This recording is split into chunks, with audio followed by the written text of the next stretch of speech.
Welcome to this lesson. And in this lesson, we are going to be looking at what is a computer. What is a computer? And by the end of this lesson, you will be able to understand the basic definition of a computer. You will be able to distinguish between hardware and software, and you also learn the roles of computers in our daily lives. So let's dive into today's class. Let's begin with the definition of a computer. Okay, so what is a computer? We said a computer is a device that helps us perform tasks, store information, and solve problems. It can help you write documents, browse the internet, play games, and even communicate with friends and family. But how does it all work? Well, computers are built on two parts, which is what? Hardware and software.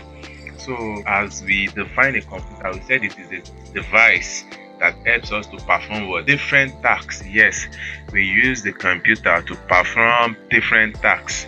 Like what? Like typing, like our what? Like our games, like for calculation. We use them for storing information, like our pictures, our videos. We use them to solve problems, just like AI help us in solving so many problems. We use them to browse the internet. We use them to play games. We use them to communicate with friends and family.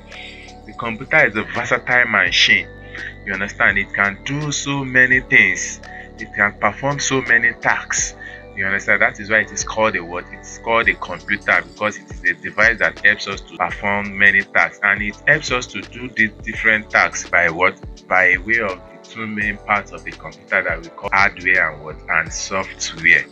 Now, let's go to the next lesson of the class, which is difference between hardware and software, because we need to understand all these basics before we can understand what a computer is.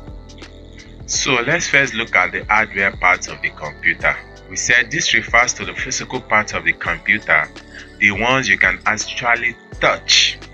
So the hardware part of the computer, well, some of us that did computer and the primary school, we said hardware are the parts of the computer that we can see and we can touch. Yes. So the hardware are they are the physical parts of the computer that we can actually touch.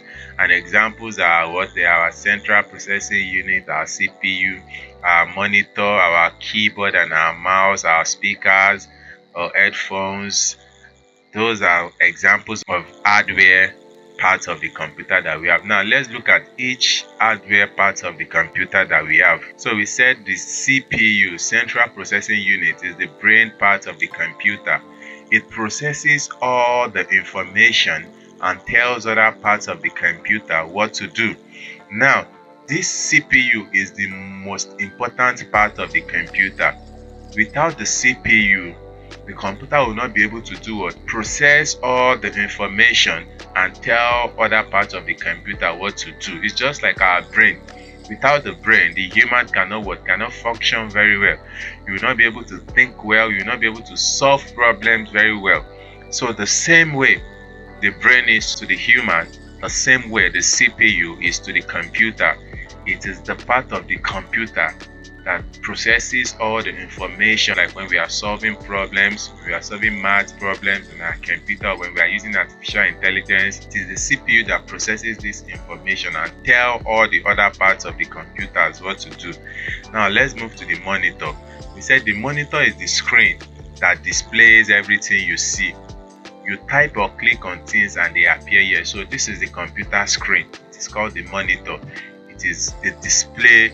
It is used for displaying information. So let's say you are typing on your Microsoft Word. Everything you are typing is going to be showing on your monitor. Now let's look at the keyboard and mouse. We said keyboard and mouse are how you interact with your computer. The keyboard lets you type, while the mouse helps you click and move things around your computer. So the keyboard is what we use to input information in our computer. It is an input device that is used to input information into our computer, while the mouse is what we use to click and move things around our computer. Just like you can see this cursor moving here and there, it is the mouse cursor. If I want to click anything now, I use it to do what? To click. Now let's look at our speakers or our headphones. They are what we use to hear sounds from our computer. So this is a picture of a CPU. You can see it's a small chip, you understand, that they put into the computer to process information. So this is the computer's monitor. This is a picture of the computer monitor. This is the keyboard, the input device for inputting information into the computer. This is the mouse for clicking and moving things around the computer. This is the speaker, the device that allows us to hear sounds from our computer. We are watching a movie or you are watching a video tutorial. So in the next class, we'll continue. Thank you for watching this video.